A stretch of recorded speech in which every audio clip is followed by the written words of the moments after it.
પણ સાહેબ આ દુનિયામાં શક્તિ જો આપણામાં ન હોય તો આપણે શું કામના? અહીંયા કઈ કામના નથી આપણે. તમે જુઓ, આપણી જ વાત કરીએ. જ્યારે આપણું આ શરીર ચાલે છે ત્યારે કેટલા બધા આપણને માણસો આમ પૂજે, આપણને બોલાવે, આપણને આદર, પ્રેમ, સત્કાર, લાગણીઓ બધું આપે. પણ જેવું આ શરીરમાંથી શક્તિઓ ધીમે ધીમે ક્ષીણ થશે ને, ટેકા વગર ચાલી નહીં શકીએ, નેજવા વગર દેખાશે નહીં અને કાને સંભળાશે નહીં, ત્યારે આપણા લોકો શું કહેતા હશે? તો ભગવાન લઈ લે તો હારું, બિચારા છૂટી જાય. નહીં તો એ આપણા જ હતા. જ્યારે આપણે કમાતા હતા ત્યારે આપણા હતા, અને આપણે કમાતા બંધ થયા ને તે આપણા જ હોય છે. પણ કમાતા હતા ત્યારે એમ કહેતા હતા કે અમારા પપ્પા હજી કમાય, અને જ્યારે કમાતો બંધ થયો ત્યારે હવે આ વયા જાય. સાહેબ, આ દુનિયા છે, સ્વાર્થની દુનિયા છે. અને સ્વાર્થ હોય ને કોઈ દી ભગવાન ન મળે સાહેબ. એટલે તો ભગવાન શિવે માં નંદરાણીને કીધું કે માં, હું ભગવાનના દર્શન કરવા આવ્યો છું, મારે શું ખોટું કપટ કરવું? કારણ આમ પણ દુનિયાનો નિયમ છે, કપટ કરે કોઈ દી કૃષ્ણ મળે નહીં. કપટ હોય ને કૃષ્ણ ન હોય, કપટ હોય ને દુર્ગા ન હોય, કપટ હોય ને કરુણા ન હોય સાહેબ.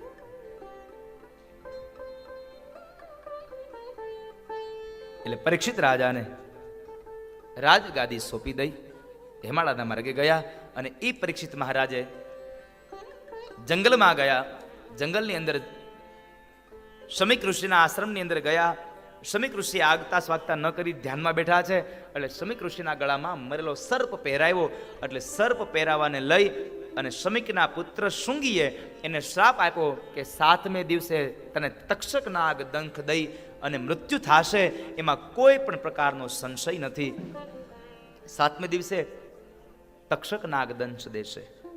જો કે આમ તો એક ભાગવતની કથા છે કે પરીક્ષિત રાજાએ તો પોતે જ 7 દિવસનું ભાગવત સાંભળી અને પોતાની જાતે જ મુક્તિ મેળવી લીધી. પણ જન્મેજય રાજાને એમ થયું કે મારા પિતાશ્રીને મુક્તિ અપાવી છે. પહેલા એણે સર્પ યજ્ઞ કર્યો, પણ સર્પ યજ્ઞને બંધ કરાવનાર બીજું કોઈ નહીં, મહર્ષિ વેદવ્યાસ હતા. અને એ મહર્ષિ વેદવ્યાસે કીધું કે તારા પિતાશ્રીને જો મુક્તિ અપાવી હોય તો એકમાત્ર સાધન શ્રીમદ દેવી ભાગવત મહાપુરાણ છે. શ્રીમદ દેવી ભાગવત મહાપુરાણને તમે વંચાવો એટલે તમારા પિતૃઓને મુક્તિ મળશે, મળશે અને મળશે, એમાં કોઈ સંશય નથી. કારણ આ દુર્ગા બહુ કરુણામય છે, માં બહુ દયામય છે. એટલે એના ગુણાનુવાદ ગાવ એટલે તમારા પિતૃઓને મુક્તિ મળી જશે, એમાં કોઈ સંશય નથી. પરીક્ષિતનું મૃત્યુ 7મે દિવસે. એક અહીંયા મર્મ સમાયો છે. પરીક્ષિતનું મૃત્યુ 7મે દિવસે.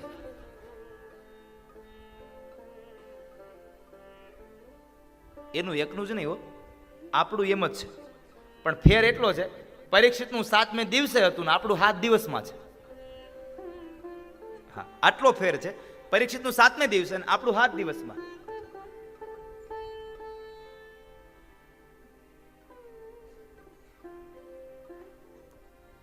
ક્યારે કોણ જાશે એનું નક્કી નહીં. કોઈ આજ જાશે, કોઈ કાલ જાશે. જવાનું એ વાત નક્કી છે. એટલે તો મહાપુરુષોને લખવું પડે છે. ગુરુ નાનકને બોલવું પડ્યું છે, રામ ગયા રાવણ ગયા, જાકો બહુત પરિવાર. રામ ગયા છે અને વિદ્વાનમાં વિદ્વાન માણસ રાવણ પણ ગયો છે. આપણે શું અહીંયા વિચાર છીએ? તમારી ભેગી કરેલી સંપદા અહીંયા પડી રહેશે. એટલે ગુરુ નાનક કહે, રામ ગયા રાવણ ગયા, જાકો બહુત પરિવાર. કહે ગુરુ નાનક સપના હે સંસાર. કહે ગુરુ નાનક સપના હે સંસાર. અને આ સપનું ક્યારે તૂટી જાય એનો કઈ ભરોસો નહીં સાહેબ.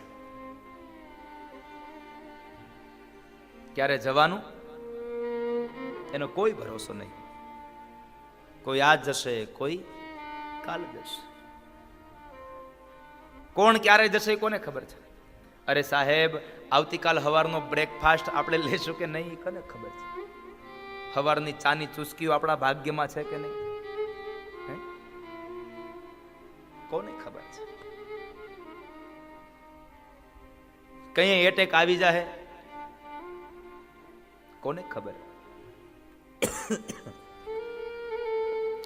ન જાણું જાનકી નાથે કાલ સવારે શું થવાનું, ન જાણું જાનકી નાથે કાલ સવારે શું થવાનું. તો હું તમે તો એક પામર મનુષ્ય છીએ, ક્યાંથી ખબર પડે સાહેબ? અને એ સમયે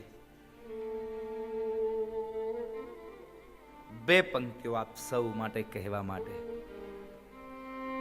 કોણ જાણી શકે કાળને રે, સવારે કાલે કેવું થાશે. કોણ જાણી શકે કાળને રે, સવારે કાલે કેવું થશે. આ ગીત એટલા શબ્દો વર્ણવે છે, એટલો મર્મ ગાય છે. આ ગીતના શબ્દોનો જો એક અસર કરી જાય ને તો માણસનું આખું જીવન પરિવર્તિત થઈ જાય સાહેબ. રાજુભાઈ, આખું જીવન પરિવર્તિત થઈ જાય. હમણાં કદાચ તમે લોકોએ જોઈ હોય ન જોઈ હોય ખબર નહીં મને. મારી આની પહેલાની કથા હતી હરિદ્વારમાં, અને ધોળકિયા પરિવાર, હરિકૃષ્ણ ગ્રુપ, સૌજીભાઈ ધોળકિયા. મારા બધા ગીતો એને બહુ ગમે સૌજીભાઈને, પણ એમાંનું એક આ ગીત એને બહુ પ્રિય લાગ્યું કે તમારા આ શબ્દો સાંભળીને મને એમ થયું કે હું આટલી સંપદા ભેગી કરું છું, પણ કાલ સવારે શું થાય કોને ખબર છે. એટલે ધર્મનું કાર્ય એવું હાથમાં લીધું હવે. અને સાહેબ, એ જે ધર્મના કાર્યો કરે છે, રાજુભાઈ, એણે એના ગામની અંદર, એના વતનમાં, લાઠીની બાજુમાં દુધાળા ગામ છે અમરેલી પાસે, 450 વીઘામાં એણે પોતાના માટે જ નહીં પણ આજુબાજુના ઘણા ગામને ઉપયોગી થાય એટલા માટે 450 વીઘામાં એણે તળાવ બનાવરાયું પોતાના ખર્ચે. સાહેબ, 15-30 કરોડ રૂપિયાના ખર્ચો કરી અને માણસે તળાવ બનાવ્યું. કારણ કે આ તળાવ બનશે તો આ સમાજને આ જળ ઉપયોગી થશે અને અમારો આ પ્રદેશ સમૃદ્ધ બનશે, ખેતી સમૃદ્ધ બનશે. આવા વિચારોને સાહેબ મારી ભાગવત વંદન કરે છે, ધન્યવાદ આપે છે. આ ગીત પોતે હોતે ગાયો, ગાડીમાં જતા હોય ને તો આ ગીત વગડતું હોય અને પોતે જોર જોરથી ગાતા હોય પાછા.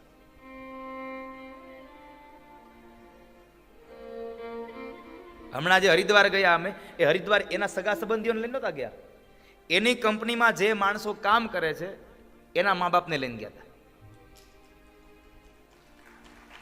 એની કંપનીમાં જે યુવાનો કામ કરે છે એના મા બાપને એના યુવાનો ન લઈ જાય તો કાંઈ નહીં, કે હું લઈ જાઉં. દર 3 વર્ષે એના મા બાપને લઈ અને પોતે યાત્રા કરે હરિદ્વારની. 10 દિવસ 15 દિવસ ત્યાં રાખે, બધાને આનંદ કરાવે સાહેબ. એટલે આ ગીત એને બહુ પ્યારું છે અને આ ગીતના શબ્દો તમારા માટે પણ કહું છું, સાંભળજો. આ કાયામાંથી હંસલો રે, ઓ ચિંતાનો ઉડી જાશે. કાયામાંથી હંસલો રે, ઓ ચિંતાનો ઉડી જશે. કોણ જાણી શકે કાળને રે, સવારે કાલે કેવું થાશે.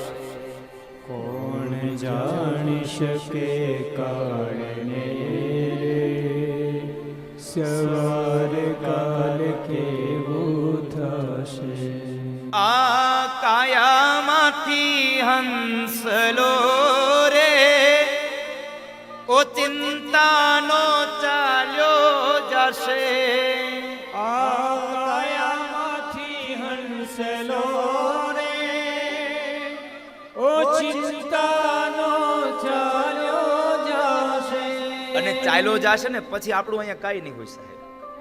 પછી તો દેખાવ માટેનું આપણા દીકરા દીકરીઓ આપણા પરિવાર બધું કરશે, પણ એ બધો દેખાવ, એમાં કઈ નહીં થાય. પછી તો સરસ મજાનું ખાપણ ઓઢાડશે ને ગંગાજળથી નવડાવશે ને. એટલે આ ગંગાજળથી નવડાય નહીં તો કાંઈ નહીં. એ જીવતા હોય ત્યારે ગંગાજીની યાત્રા કરાવી દે ને તારે બીજું કાંઈ કરવું નહીં પડે એના માટે. જીવતા કાંઈ કર્યું નહીં, મર્યા પછી ગામને બતાવે.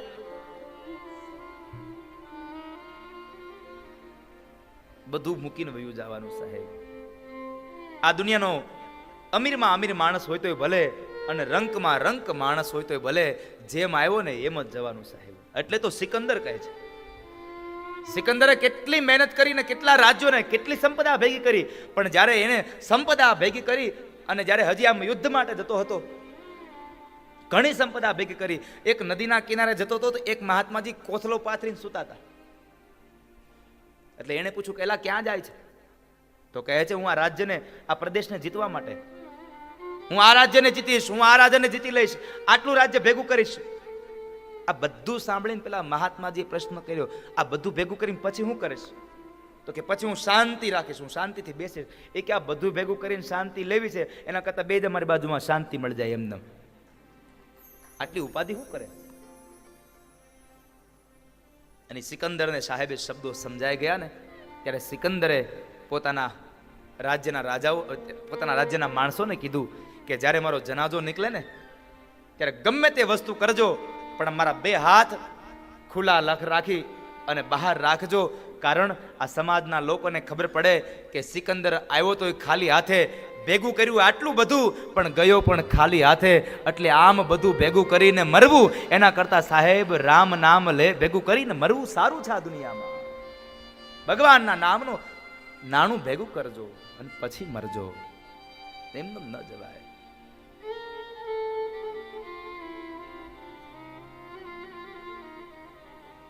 તારા મોટા મોટા બંગલા રે, મોટર ને ગાડી વાડી, તારા મોટા મોટા બંગલા રે, મોટર ને ગાડી વાડી.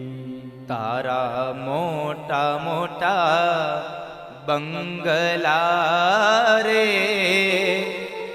મોટર ને ગાડી વાડી. તારા મોટા મોટા બંગલા રે, મોટર ને ગાડી વાડી. બધી માયા મૂડી મેલીને ખાલી હાથે જાવું પડશે. બધી માયા મૂડી મેલીને ખાલી હાથે જાવું પડશે. આ કાયામાંથી હંસલો રે, ઓ ચિંતાનો ચાલ્યો જશે. આ કાયામાંથી હંસલો રે, ઓ ચિંતાનો ચાલ્યો જશે.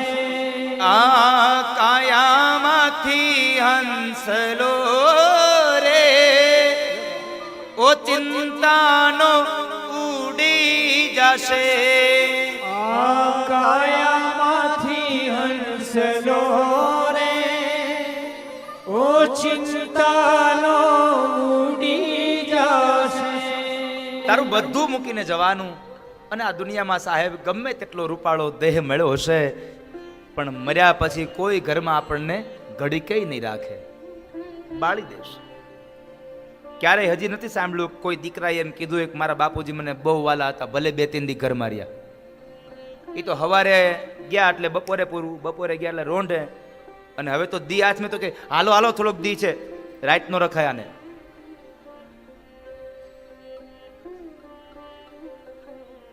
અને એમાંય જો કોકનું શબ રાત રાખવાનું થયું હોય ને તો એની પાસે બેહવા વાળા જડે નહીં કોઈ રીતે.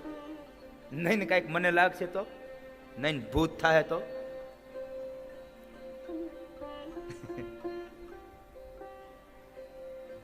દેહ રૂપાળો ગમે તેવો હશે સાહેબ, ઘરમાં ઘડી કઈ નહીં રાખે. અને થોડા દિવસ થશે ને એટલે સગા સંબંધી બધા ભૂલી જશે. જ્યાં સુધી આપણી ઉત્તર ક્રિયા ન થાય ત્યાં સુધી આપણા આડોશી પાડોશી બધા યાદ રાખે. અને સગા સંબંધી ક્યાં સુધી યાદ રાખે? વળતી પાંચમ સુધી. પાંચમ ગઈ, પૂરું. ફોટો દિવાલમાં લાગી ગયો, સુખડનો હાર પહેરી, આ દિવાળીથી ઓલી દિવાળી ધૂમ ઉતરે.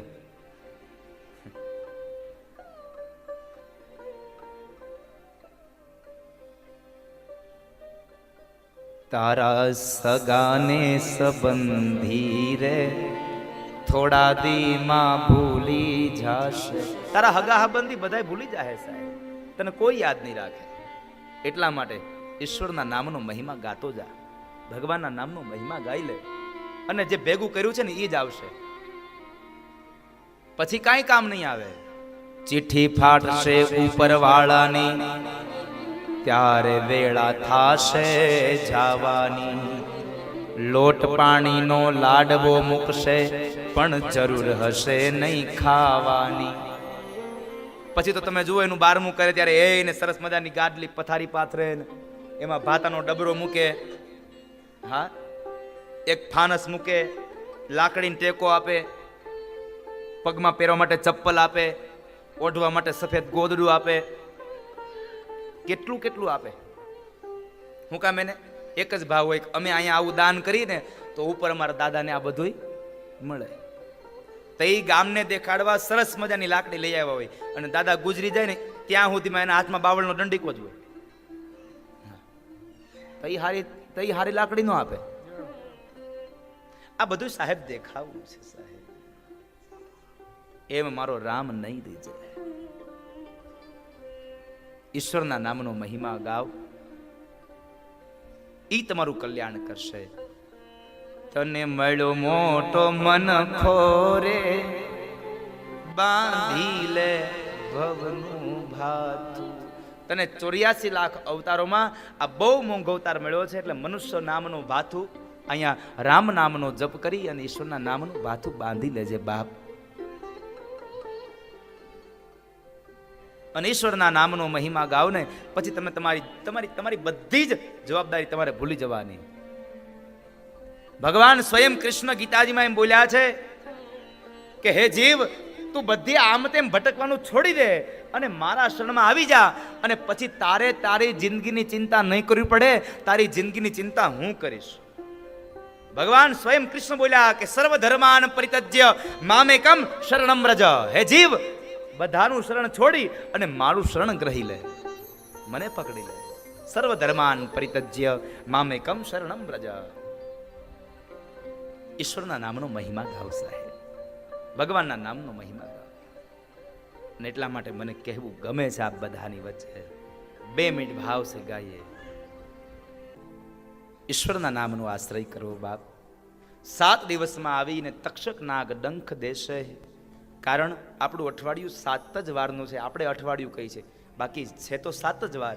એટલે ગુજરાતીમાં આપણી એક કવિતા આવતી, રવિ પછી તો સોમ છે, અને ત્રીજો મંગળવાર, બુધ ચોથો, ગુરુ પાંચમો, છઠ્ઠો શુક્રવાર, શનિવાર તે 7મો, છેલ્લો વાર ગણાય. આમ કરીને અઠવાડિયું 7 વારનું થાય. અઠવાડિયાની આ વાત. એટલે આપણું પણ બધાનું મૃત્યુ 7 દિવસમાં છે.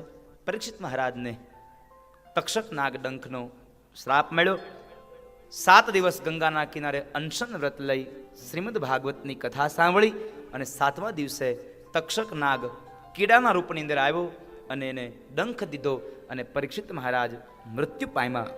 એ કથા બતાવી અને બીજો સ્કંદ ત્યાં વિરામ કર્યો.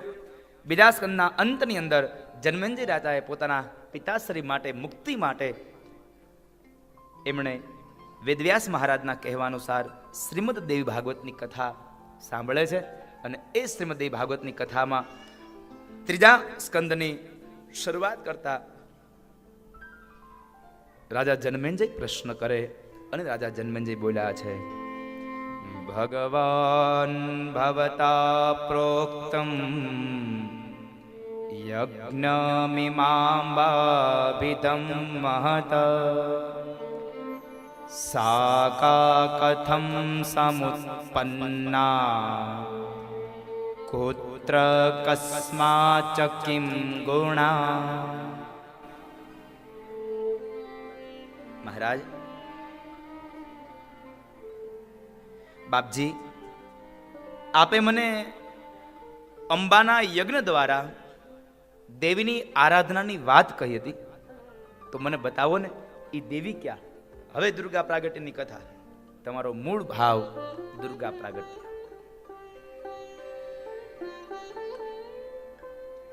મને એક વાત બતાવો કે એ કેવી રીતે પ્રગટ્યા, ક્યારે પ્રગટ્યા, આ વાત મને કહો.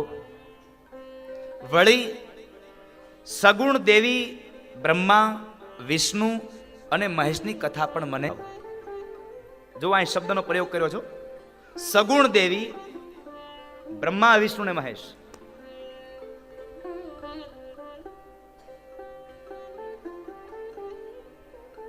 તો મને આ કથા બતાવો બાપ.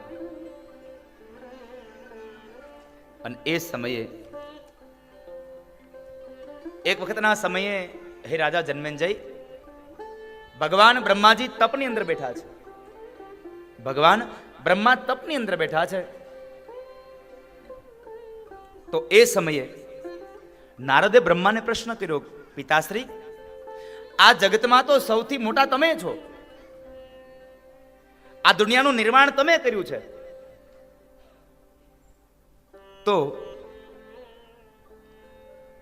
તમે કોનું ધ્યાન ધરો છો? અને વાત એ સાચી છે.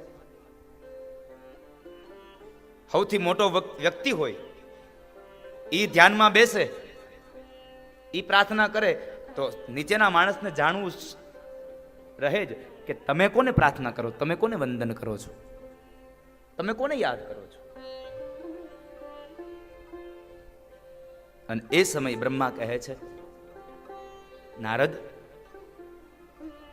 આ દુનિયાની રચના મેં કરી છે, પણ મારી રચના જેણે કરી, હું એ નારાયણને યાદ કરું છું. નારાયણને જાય, નારાયણ પાસે લઈ અને નારદને જાય છે, તો ન્યા જઈને જુએ તો નારાયણ કોકના ધ્યાનમાં બેઠા છે. નારાયણ કોકની ઉપાસના કરે છે, નારાયણ કોકને વંદન કરે છે. બ્રહ્માએ નારાયણને પૂછ્યું, પ્રભુ, હું તમને વંદન કરું, તમે મારું સર્જન કર્યું છે, બરાબર છે, પણ તમે કોને વંદન કરો છો? તમારું સર્જન? તો કહે છે કે જેણે મારું સર્જન કર્યું છે, એ સર્વ સ્વરૂપાને હું વંદન કરું છું.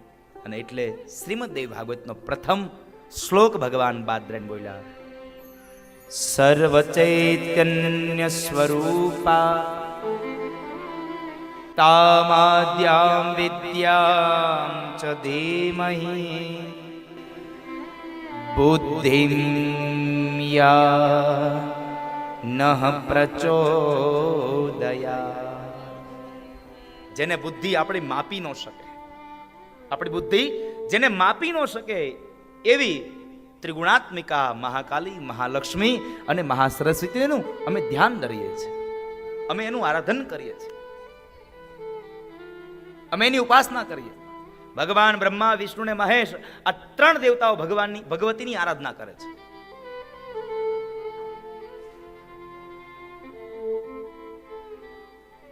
અને ઈ અંબા આ દુનિયાના તમામ જીવાત્માને સાહેબ નિર્ભય બનાવે છે. એનો સાદ સાંભળે એટલે તો કવિને લખવું પડે, અંબા અભય પદદાયની રે, અંબા અભય પદદાયની રે, સામા સાંભળજો, શામા સાંભળજો, સાદ ભીડ ભંજની, અંબા અભય પદદાયની, અંબા અભય પદદાયની.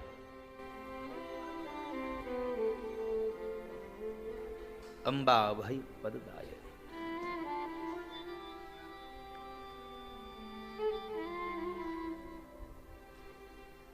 આ દુનિયાના તમામ જીવાત્માને સાહેબ અભય બનાવે છે. અને મેં પહેલા દિવસે કહ્યું હતું એમ, શ્રીમદ ભાગવત હોય તો ભલે અને શ્રીમદ દેવી ભાગવત હોય તો ભલે, એકમાત્ર આનો આપણને ફાયદો છે, આપણને મૃત્યુના ભયમાંથી દૂર કરે છે સાહેબ. મૃત્યુનો ભય છૂટી જાય એનું નામ શ્રીમદ દેવી ભાગવત. મૃત્યુમાંથી નહીં પણ મૃત્યુના ભયમાંથી છોડાવે, અભય બનાવે. એટલે કહ્યું અંબા અભય પદ દાયની રે. અંબા તો અભય કરનારી છે, માગ્યું આપનારી છે. હે માં ખોડલ, મારું માગ્યું દે અને મને તારા શરણે લે.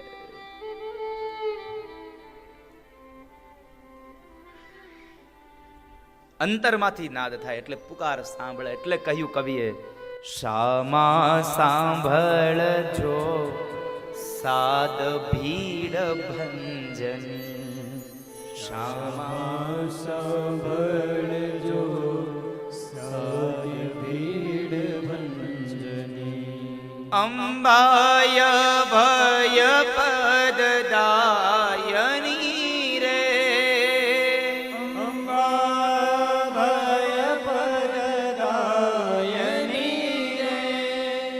એકમાત્ર નામ છે જગદંબા, એને દુર્ગા. તમે ચાહે એને કાલી કહો, મહાલક્ષ્મી કહો, ચાહે તમે એને સરસ્વતી કહો, ચાહે તમે ખોડિયાર કહો, ચાહે તમે એને બુટ ભવાની કહો, ચાહે તમે એને દશામાં કહો, ગમે તે નામ કહો. 64 જોગણીમાંથી તમને જે નામ આવડે એ નામ લઈ લ્યો, પણ અંતે શક્તિ તો માત્ર એક દુર્ગા છે સાહેબ. એ મહામાયા છે અને એ મહામાયાનું પ્રાગટ્ય 3 સ્વરૂપમાં. એક વખતના સમયે ભગવાન બ્રહ્મા, વિષ્ણુ અને મહેશ અદ્ભુત એક દિવ્ય વિમાનમાં બેસી અને ગયા છે અને ઉપર જ્યાં આકાશમાંથી જાય છે. અને એ સમયે ભગવાન બ્રહ્મા, વિષ્ણુ અને મહેશ માર્ગની અંદર વિવિધ પ્રકારના જંગલો, વિવિધ પ્રકારના જગતો, વિવિધ પ્રકારના સમુદ્રો, વિવિધ પ્રકારની નદીઓને જુએ છે. આ બધું એને જોવા મળ્યું. એટલે એમને થયું કંઈક છે. એક સરસ મજાનો ઝરૂખો છે અને એ ઝરૂખામાં લાલ વસ્ત્રોને ધારણ કરી અને આકાશમાં ઉડી રહેલા એ તમામ દેવતાઓના આંખની અંદર એ દેવીના ચરણ દેખાણા અને ચરણની અંદર એ ચરણના જે નખ છે એ નખ અરીસાની જેમ સામે દેખાયા છે. એટલા સ્પષ્ટ આ રૂપને જોઈ અને તમામ દેવતાઓએ બ્રહ્મા, વિષ્ણુ અને મહેશ પોતાનું વિમાન નીચે લાવે છે અને જ્યાં લાવીને જ્યાં નીચે જુએ તો સામે એક મહામાયા જગદંબા બેઠા છે. એક પલંગ ઉપર લાલ વસ્ત્રોને ધારણ કરી, હોઠ જેના લાલ છે, આંખોમાં જેને કાજલ આંજી છે, દેદીપ્યમાન રૂપ છે. અને એ સમયે 3 દેવતાઓ મહામાયાને પ્રાર્થના કરતા કહે છે કે હે માં, હે ભવાની, હે દુર્ગા, હે શિવા, હે ધાત્રી, હે સતી, સાચું કહેજો અમને, આ જગત કોણે બનાવ્યા છે? આ જગત કોણે બનાવ્યા? માત્ર ને માત્ર તમે જ છો ને? અને એ સમયે ભગવાન બ્રહ્મા બોલ્યા છે. ભગવાન શિવ પણ એ જ સમયે આ માનું અપાર રૂપ જોઈ અને જગદંબાકાની એ મા ભવાનીનું 99 મંત્રનું સ્પષ્ટ ઉચ્ચારણ કરે. ભગવાન શિવે અવાજને સાંભળ્યો. બ્રહ્મા ગાય, ઓમ એમ રીમ ક્લીમ ચામુંડાય વિચ્ચે નમઃ. નવાર્ણ મંત્ર છે. ઓમ એમ રીમ ક્લીમ ચામુંડાય વિચ્ચે. આ નવાર્ણ મંત્રને સાંભળ્યો અને સાંભળી અને ભગવાન મહાદેવે માં જગદંબાના ચરણારવિંદની અંદર પોતે મસ્તક નમાવ્યું છે.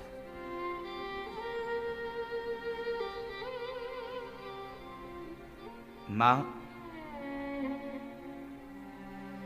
આ દુનિયા આપે બનાવી છે,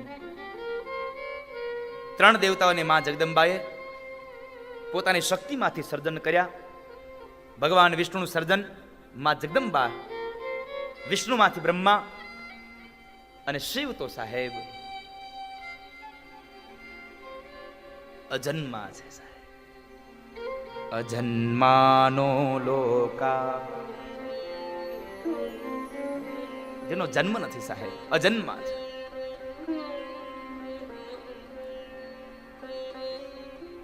શિવ મહિમ્ન સ્તોત્રમાં પુષ્પદંત ભગવાનને લખે છે. કેટલી મંગલ સ્તુતિ ભગવાન શિવ માટે કરી છે પુષ્પદંતે.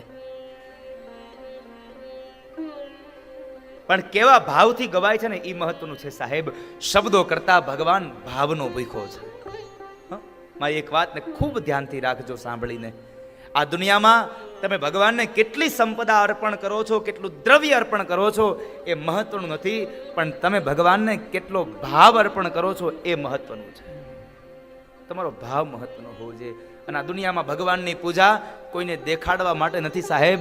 માં ભગવાન આ માં દુર્ગાને અને ભગવતીને પ્રસન્ન કરવા માટે છે. કારણ ભગવાન તો હંમેશા ભાવનાઓના ભૂખા છે, નહીં કે મારી તમારી સંપદાના. અજન્માનો લોકા, આ જન્મની અંદર જેનો, આ લોકની અંદર જેનો જન્મ નથી, જેનું મરણ નથી, અજન્મા છે એ મહાદેવ, એ ભગવાન શિવ. આ ત્રણ દેવતાઓ બ્રહ્મા, વિષ્ણુ અને મહેશ. બ્રહ્માને કાર્ય સોંપાયું આ જગતની ઉત્પત્તિનું.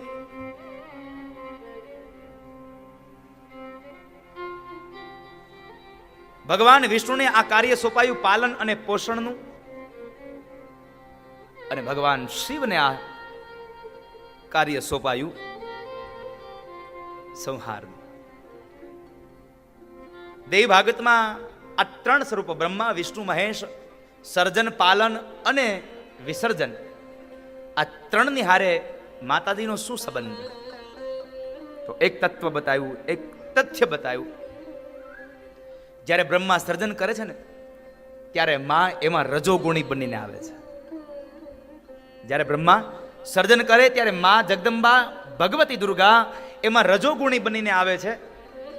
જ્યારે ભગવાન વિષ્ણુ આ દુનિયાનું પાલન કરે છે ત્યારે માં એમાં સત્વગુણી બનીને આવે છે. અને જ્યારે ભગવાન શિવ આ જગતનો લય કરે છે ત્યારે માં દુર્ગા એમાં તામસી બનીને આવે. સત્વ, રજ અને તમ, આ ત્રણ ગુણોથી બનેલો આ મહાપિંડ, આ મનુષ્ય અવતાર, અને એ માં જગદંબાનું એક અંશ છે. એટલે ભગવાન કૃષ્ણ શ્રીમદ ભગવદ્ ગીતામાં એમ કહે છે કે હું અંશી છું અને આ દુનિયાનો તમામ જીવાત્મા મારો અંશ છે. એટલે ભગવાન કહે મમૈ વાંશો જીવલોકે જીવભૂત સનાતન. આ દુનિયાનો તમામ જીવાત્મા સનાતન છે અને સનાતન એકમાત્ર ઈશ્વર છે, એકમાત્ર હરિ છે. મમૈ વાંશો જીવલોકે જીવભૂત સનાતન, જીવભૂત સનાતન. અને એ સમયે માં અમે તમારા ચરણારવિંદમાં એકમાત્ર અપેક્ષા રાખીને આવ્યા છીએ. તમારા ચરણારવિંદની સેવા કરવાનો અવસર અમને આપો, પ્રાપ્ત કરાવો. અને બીજો એક પ્રશ્ન મારો એ છે કે માં, તમે સ્ત્રી છો કે પુરુષ? આ રહસ્ય અમને બતાવો. તમે સ્ત્રી છો કે પુરુષ?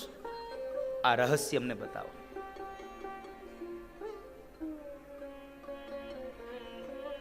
જો ભગવાન શિવ, બ્રહ્મા અને વિષ્ણુ માના ચરણમાં રહી અને જો એની કૃપા, એની ઉપાસના કરતા હોય, એની આરાધના કરતા હોય તો આપણે કેમ ન કરીએ? એટલા માટે વિશ્વંભરી સ્તુતિમાં એક શ્લોક લખાયો, તમે બધા ભાવથી ગાવ છો ને? હે, તમે ભાવથી ગાવ છો ને શ્લોકને? શ્રી સદગુરુ શરણમાં રહીને યજુ છું, રાત્રિ દિને ભગવતી તુજને ભજુ છું સદભક્ત સેવકતણા પરીક્ષા પછાપો મમ્પા હે માં અમારું ભવ દુઃખ કાપો. એટલે જ તો એને ભીડ બંધની કીધી છે સાહેબ, એને ભીડ બંધની કીધી. શામા સાંભળજો સાદ ભીડ ભંજની. હે શામા, શામા એટલે કાળા વર્ણની. હે કાલિકા